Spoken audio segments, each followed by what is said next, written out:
Hello दोस्तों, welcome to my channel education of BHU। मैं आपका स्वागत करता हूं। आज मैं BHU के लिए केमिस्ट्री का फर्स्ट प्रैक्टिस सेट लेकर आया हूं।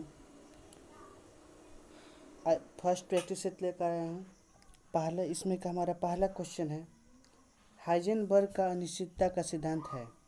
तो हाइजेनबर्ग के अनिश्चितता का सिद्धांत होता है delta X into delta P greater than equal to h/4 pi. अगर आपसे पूछता हाइजेनबर्ग के अंतर्निहित अनिश्चितता का सिद्धांत क्या है, अंतर्निहित बोल देता, तब आपका हो जाता delta X into delta P equal to h/4 pi. Next अगला दूसरा क्वेश्चन पे चलते हैं। दूसरा क्वेश्चन हमारा कहता है कि NS कक्षक के नोड या नोड सतह की संख्या होगी। NS कक्षक की नोड या नोड सतह की संख्या होगी, चाहे संख्या है। तो NS कक्षक के नोड या नोड सतह की संख्या n-1 होती है। जैसे कि समझ लीजिए, अगर आपका पूछ लेता है कि अगर P कक्षक के नोड या नोड सतह की संख्या होगी तो n-2 लिख देते हैं, n-2 लिख देते हैं। D के लिए नहीं होता है और F के लिए भी नहीं होता है, इन दोनों के नहीं होता है।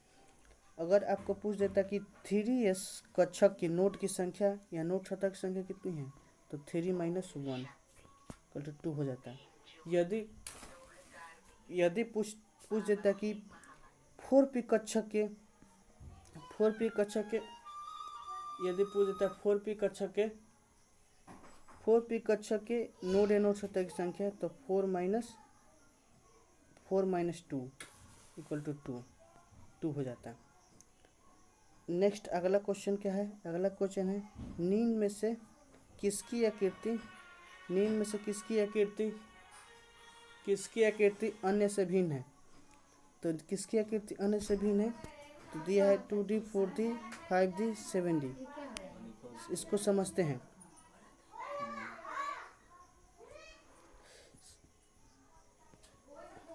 देखिए,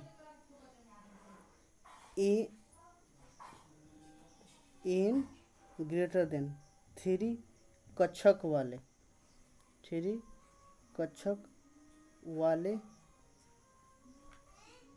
D कक्षक की आकृति जो होती है, वो सभी समान होती है। n greater than 3 कक्षक वाले कक्षक की आकृति सभी समान होती है। यानी n greater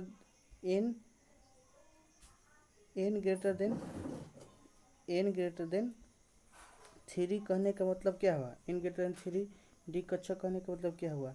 जैसे 4D, 5D, 6D, 7D इत्यादि इत्यादि जो ये मतलब 3 से जो भी बड़े D कक्षक हैं, उन सब की आकृतियाँ समान होगी। अगर n से अगर छोटा कोई होगा तो उसकी आकृति भिन्न होगी।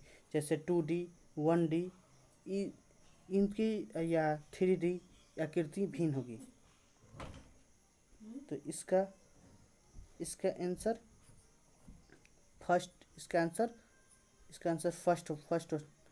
फर्स्ट वाला आंसर हो जाएगा 2D, क्योंकि 4D, 5D, 7D सब क्या है? n greater than 3 है, इसलिए इसकी इनकी आकृति तो समान होगी, लेकिन यही आकृति भिन्न होगी। चलिए चलते हैं नेक्स्ट क्वेश्चन पे। नेक्स्ट है हमारा,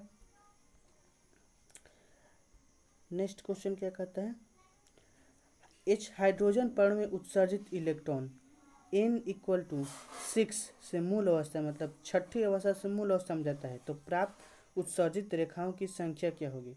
तो उत्सर्जित रेखाओं की संख्या, देखो, जब भी उत्सर्जित रेखाओं की संख्या पूछे तो उसका मतलब सूत्र होता है n = n × n-1/2। उत्सर्जित रेखाओं की संख्या या उत्सर्जित स्पेक्ट्रमों की संख्या पूछे तो n × n-1/2। तो हमारा दिया है n का मान कितना दिया है? 6 से, तो यहाँ पे पुट कर लेंगे तो 6, तो पर इससे मिटा लेते हैं कुछ। n × n-2 होता है, इतना तो आपको पता है। तो सूत्र आप तो देख ही लेंगे, नोट कर ही चुके होंगे। तो चलिए डायरेक्ट लिख ही देते हैं। तो n का मान हमारा 6 दिया है, 6 में से 1 चल जाएगा तो 5 हो जाएगा, बट्टा 2, 2 3 6, 3 5 15। तो अच्छा इनसे उत्सर्जित रेखाओं की संख्या कितनी होगी? 15। तो हमारा आंसर ऑप्शन नंबर डी। अगला नेक्स्ट क्वेश्चन क्या है हमारा? नेक्स्ट क्वेश्चन देखते हैं।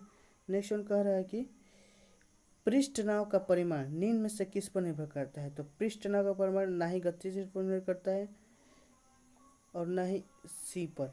पृष्ठ नाव का परिमाण द्रव अणुओं, द्रव के अणु, जो द्रव के अणु होते हैं, द्रव यहाँ पे लिख लीजिएगा, द्रव के अणुओं के मध्य आकर्षण बल पर, द्रव के अणुओं के मध्य आकर्षण बल पर पृष्ठ नाव का परिमाण जो है निर्भर करता है। द्रव के अणुओं के मध्य आकर्षण बल पर पृष्ठ नाव का परिमाण निर्भर करता है। नेक्स्ट अगला क्वेश्चन है हमारा H2। अगला क्वेश्चन H2 तथा O2 के विसरण के दर का अनुपात होगा। विसरण के दर का अनुपात होगा, ये BHU में आया हुआ ऐसा क्वेश्चन है। तो इसको समझते हैं, चूँकि इसको समझते हैं हम।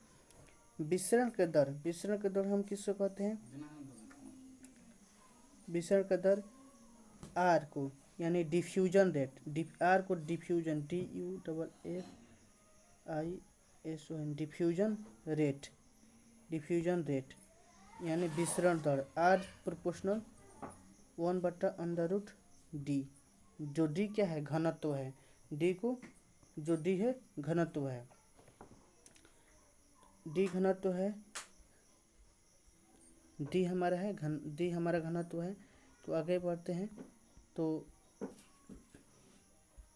जो D घनत्व का फॉर्मूला क्या होता है? मास बटा वॉल्यूम, मास बटा वॉल्यूम। तो D डायरेक्टली प्रोपोर्शनल क्या हो गया?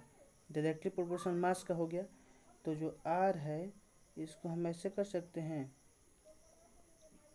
M लिख सकते हैं ना। तो M लिख सकते हैं। तो इसका फॉर्मूला हम क्या निकलता है finally? R1/R2 equal to √M2/M1, क्योंकि इन्वर्सली प्रोपोर्शनल है। इन्वर्सली प्रोपोर्शनल है तो हमारी ये फॉर्मूला ड्राइव हो गया। इसको आप कहीं नोट कर सकते हैं। आगे बढ़ते हैं। तो इसका फाइनली हमारा ये है। नेक्स्ट पेन ले लेते हैं। हाँ, तो H2 तथा O2 के विसरण का अनुपात है। तो RH2/RO2 इक्वल टू अंडर क्या करेंगे? MO2/R/MH2। तो देखिए MO2 का कितना ले सकते हैं? चूँकि ऑक्सीजन का परमाणु भर 16 होता है और ये डबल है तो इसका कितना हो जाएगा परमाणु भर? 32। डबल है तो इसका परमाणु भर कितना हो जाएगा? 32। ऑक्सीजन का परमाणु भर डायरेक्ट यहाँ पे क्या लिख सकते हैं? 32। ऑक्सीजन का परमाणु भर यहाँ पे 32 लिख देंगे। और हाइड्रोजन का परमाणु भर 1 होता है, 1.08 होता है, लेकिन हम 1 ही लेते हैं जनरली 1 ही लेते हैं। तो अगर ये 2 गुण H2 है तो इसका परमाणु भर कितना लेंगे हम? 2 एटम, 2 लेंगे, 2। तो 2 से 16 देंगे 32, 16:1। तो इसका रूट में है।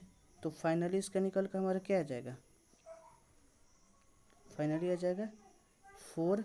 16 का वर्गमूल 4 होता है, 4:1। तो हाइड्रोजन तथा ऑक्सीजन का विसरण क्या? ये विसरण का दर है, डिफ्यूजन ऑफ रेट कितना आ जाएगा? 4:1। डिफ्यूजन ऑफ रेट हमारा कितना आ गया? 4:1। इसको साफ कर लेते हैं हम। Diffusion rate 4:1। यहाँ पे हमारा पहला आंसर हो जाएगा, पहला आंसर 4:1। नेक्स्ट अगले क्वेश्चन पे चलते हैं। अगला क्वेश्चन थोड़ा सा लॉन्ग है लेकिन अच्छा क्वेश्चन है, BHU में आया हुआ क्वेश्चन है।